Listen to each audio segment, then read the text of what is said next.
Hello everyone. Last topic में मैंने आपको मतलब लास्ट वीडियो जो करवाया था मैंने आपको बोला था कि अपन उस चीज़ को फिनिश कर लेंगे मगर नहीं कर पाए।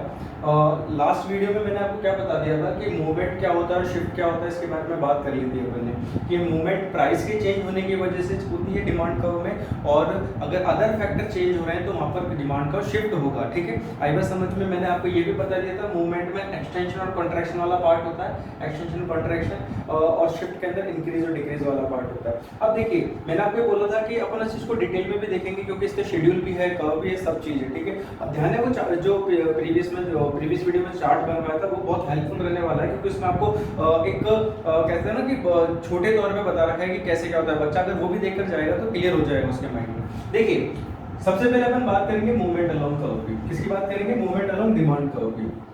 अब देखिए मूवमेंट अलोंग डिमांड कर्व की बात करें तो इसमें सबसे पहला वही अपने पास एक्सटेंशन और कॉन्ट्रैक्शन आता है, और ये सब बच्चों को पता है कि प्राइस के ऑन प्राइस और कमोडिटी के चेंज होने की वजह से क्या हो रहा है, डिमांड में चेंज आ रहा है। मतलब डिमांड का जो शिफ्ट होगा मतलब मूव कर रहा है ऊपर से नीचे, नीचे से ऊपर जो मूव कर रहा है वो बेसिकली क्या है, प्राइस के चेंज, ऑन प्राइस और कमोडिटी के चेंज होने की वजह से कर रहा है। बाकी अदर फैक्टर जैसे कौन कौन से टेस्ट एंड प्रेफरेंस हो गया, इनकम हो गया, ये सब चीजें क्या है, कांस्टेंट है, इसमें कोई भी चेंज नहीं आएगा। देखिए extension and contraction of demand की बात करते हैं। सबसे पहले एक्सटेंशन की बात करें। देखो एक्सटेंशन ऑफ डिमांड, इसको also called expansion of demand भी कहा जाता है। क्या कहा जाता है? एक्सपेंशन ऑफ डिमांड, मतलब डिमांड का बढ़ना।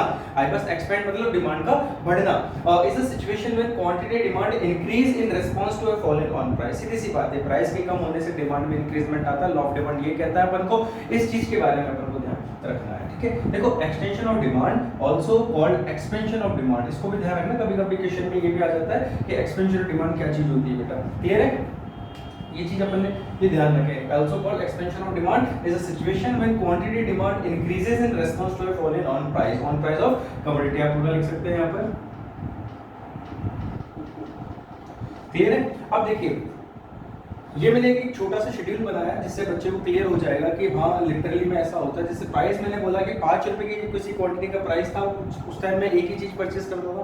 अब वो प्राइस 1 रुपए का हो गया तो सीधी सी बात है मैं क्वांटिटी को बढ़ाऊंगा, सीधी सी बात है क्वांटिटी डिमांड को बढ़ाऊंगा। मैं क्वांटिटी बढ़ेगी तो उस पर्टिकुलर क्वांटिटी की डिमांड का बढ़ना ही क्वांटिटी डिमांड कहते हैं। ठीक है, देखो प्राइस 5 रुपए थी, 1 रुपए की डिमांड करता था, फिर 1 रुपए हुआ, मैं 5 की डिमांड कर रहा हूँ। प्राइस के गिरते ही डिमांड में चेंज आ गया, और चेंज क्या है, एक्सपेंड हो गई, बढ़ गई डिमांड। आई बात समझ में? देखो लिखा है fall in on price, rise in quantity demand. Clear है? समझ में आती है बात? अब इसका एक शेड्यूल अपन ने बनाया, जैसे अपन नॉर्मल कर्व बनाते हैं वैसे ही कर्व बनाना है। आपको होता है प्राइस यहाँ पर आएगी, क्वांटिटी आपकी यहाँ पर आ जाएगी। क्लियर है? आई बात समझ में? आपने वैल्यू पुट करनी है 1 2 3 4 5, 1 2 3 4 5 ऐसे पुट कर दिया। अब देखिए ये आपको सिर्फ जैसे ग्राफ बनाते हैं वैसे बनाना है। 5 पे कितना है, 1 पे 5 है, और आपको देखो अब यहाँ पे देखो ये बढ़ती भी है ना तो सीधे से ऊपर से नीचे की ओर आएगा। ठीक है, क्लियर है? ये एक्सपेंशन की बात करता है। जब कॉन्ट्रैक्शन की बात करेंगे वो भी करेंगे। समझ में आया बेटा क्या बोला मैंने? Extension of demand also called expansion of demand is a situation when quantity demand increase in response to falling on price of commodity. ठीक है, इसमें प्राइस और क्वांटिटी आपको दे रखी, प्राइस 5 और 1 दे रखी, क्वांटिटी 5 रुपए में एक चीज परचेस कर रहा था, 1 रुपए में 5 परचेस कर रहा हूं। फॉलिंग ऑन प्राइस में क्या आ जाएगा, मतलब देखो प्राइस गिरते ही डिमांड बढ़ गई तो कर्व अपना बन गया, और ये आपको शो कर रहा है ये चीज, ये आपका क्या शो कर रहा है, एक्सपेंशन शो कर रहा है। क्लियर है बेटा? समझ में आती है? तो नोट डाउन कर लीजिए फटाफट एक बार। अगर कर लिया तो अपन कॉन्ट्रैक्शन की बात करें। देखिए मैं इसी में आपको कॉन्ट्रैक्शन समझा दूंगा।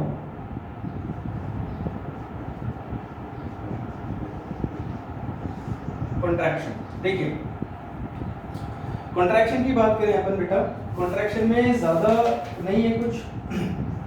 देखिए कॉन्ट्रैक्शन यहाँ पे सिर्फ मैंने ये वर्ड हटाना है, कॉन्ट्रैक्शन लिखना है। Contraction of demand also called, इसको रहने दो, कॉन्ट्रैक्शन ऑफ डिमांड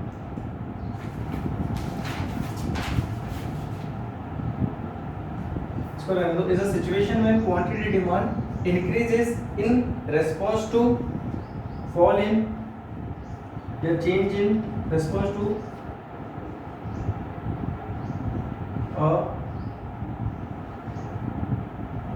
यहाँ पे increase की जगह decrease क्यों दो, demand decrease in response to a rise in price। Price of commodity. ठीक है, कॉन्ट्रैक्शन कैसे होगा भाई, डिमांड डिक्रीज कब होगी, जब प्राइस हाई हो जाएगी। ठीक है, देखो contraction of demand is a situation when quantity demand decrease in response to a rise in price of commodity. Commodity के प्राइस के राइज होने से ही क्वांटिटी डिमांड क्या हो जाएगी, गिर जाएगी, उसको क्या कहेंगे अपन, कॉन्ट्रैक्शन ऑफ डिमांड का पार्ट कहेंगे। समझ में आ रही बात, ये चीज। अब इसका तो भी अपन इसको ज्यादा का दिमाग भी लगाएंगे, उल्टा कर देंगे इसको अपन। जैसे 1 रुपए में पहले कितना था, 5 क्वांटिटी परचेस करता था, अब 5 रुपए की प्राइस हो गई, वो क्वांटिटी 1 परचेस कर रहा हूँ। ठीक है, क्लियर है। तो ये थोड़ा सा ये रफ हो जाएगा अपने पास।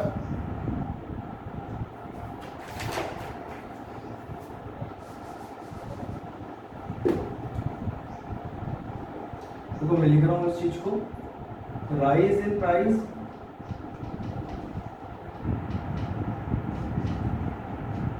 Decrease in quantity. समझ में आती है बात, कर्व ऐसा का ऐसा ही बनेगा, बट फर्क क्या हो जाएगा, ये जो लाइन है, अब देखो ऊपर से नीचे से ऊपर की ओर जा रही है, तो ये नीचे से ऊपर की ओर चला जाएगा, और यहाँ पर अपन क्या लिखेंगे, कॉन्ट्रैक्शन। समझ में आया बेटा, मैंने ज्यादा कुछ चेंज नहीं करा।